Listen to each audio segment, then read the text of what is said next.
안녕하세요. 핵심 뉴스만 전해드리는 지인, 동생 지동입니다. 구독과 좋아요는 제작자에게 큰 힘이 됩니다. 한국 증시가 꽤나 회복하고 있는 모습을 보여주고 있지만 이상하게도 HD 현대일렉트릭, 산일전기 등 전기 관련주의 움직임은 더딘 상황입니다. 이 기업들의 실적은 매우 훌륭합니다. 그럼에도 불구하고 왜 이 기업들의 주가가 급락한 것이며 이런 상황에서 근본 에너지 관련주인 S&T 에너지를 왜 집중해서 봐야 하는지 이를 한번 알아보겠습니다. 그럼 시작하겠습니다. 일단 왜 HD 현대일렉트릭의 주가가 급락한 상황인지 이에 대해 알아보겠습니다. 전체적인 흐름을 알아야 HD 현대일렉트릭, 나아가 S&T 에너지의 주가 움직임을 예상할 수 있기 때문입니다. 잘 나가던 HD 현대일렉트릭의 주가가 급락했습니다.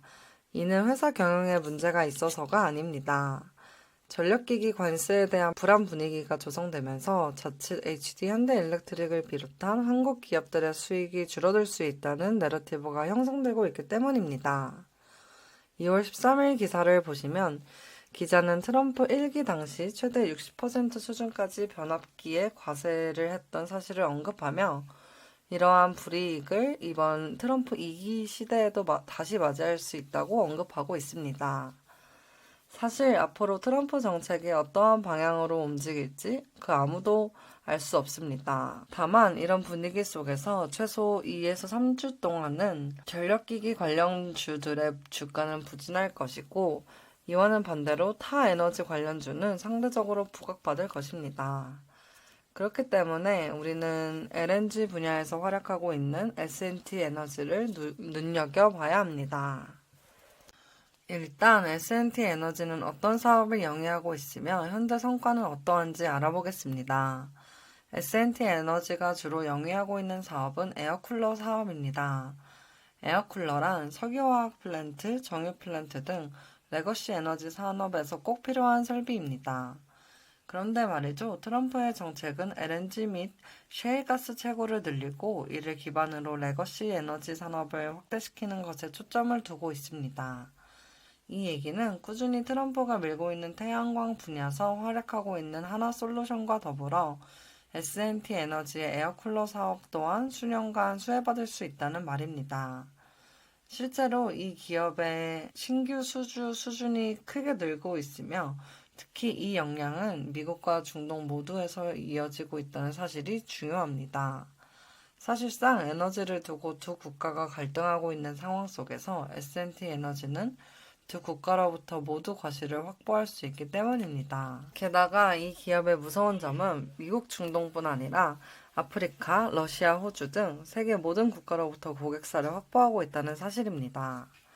이러한 다변화된 고객사 확보 경영 방침은 기업의 실적을 보다 안정적이게 합니다. AI 시대 및 데이터 센터 시대가 다가올수록 에너지에 대한 수요는 급격하게 늘어날 수밖에 없습니다. 그리고 이러한 수요를 감당하기 위해선 친환경 에너지뿐만 아니라 기존 레거시 업체들의 전력 발전 또한 보다 효율적으로 빠르게 증가돼야 합니다.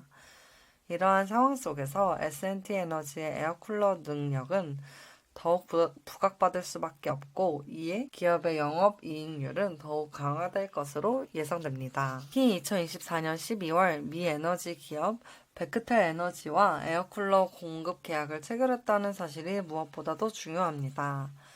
미국 대선은 11월 마무리됐습니다. 트럼프 행정부는 올해 초에 본격 행정 업무에 돌입했습니다.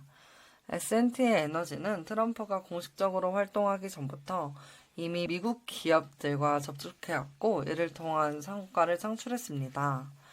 그리고 현재 트럼프 행정부는 보다 다각적으로 레거시 에너지 산업을 확장시키려고 하고 있습니다. 이러한 제반 요건이 갖춰졌다는 것은 미국 LNG 터미널 개발에 보다 속도가 붙었다는 것을 의미하고 이는 회사의 신규 수주에 대한 가능성이 커졌다는 것을 의미합니다.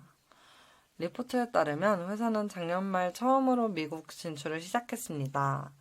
즉, 회사의 가파른 성장 가능성은 이제 막 대두된 것이나 다름없고 우리는 이를 확실히 인지해 중장기적인 투자를 진행해야 한다는 말입니다.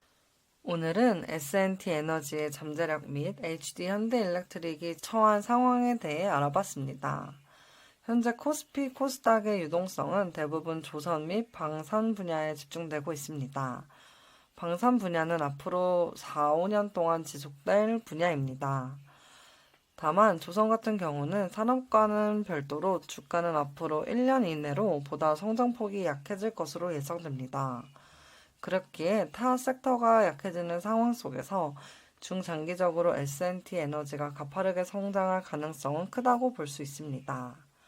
제가 준비한 소식은 여기까지입니다. 지금까지 핵심 뉴스만 전해드리는 지인 동생 지동이었습니다. 감사합니다.